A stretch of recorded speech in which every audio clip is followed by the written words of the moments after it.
got up here a little late, let Kylie drop the boy off at school. This farm's tough to hunt just because of the hills, but we just busted the skull of one of them. Got here a little late this morning.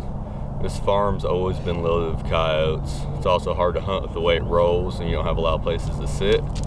Walked up here, wind's blowing down the way we walked in. We got set up on this corner, tucked into some brush. When we first got here, we were in the shadows, but late morning, it doesn't last very long. Started calling, started with a pup serenade, didn't have a response, waited a few minutes when the pups dressed. Took a break, just paused it, and that's when Kylie said there was a coyote. Coyote came over the ridge, saw the dog, hit a low spot, and just worked around. And I mean, once they lock on to the dog, even if your dog doesn't do anything, they just sit there and stare at it. So all I could see was the head. So I busted his skull. We're gonna drag this coyote out and see if we can get another one killed today.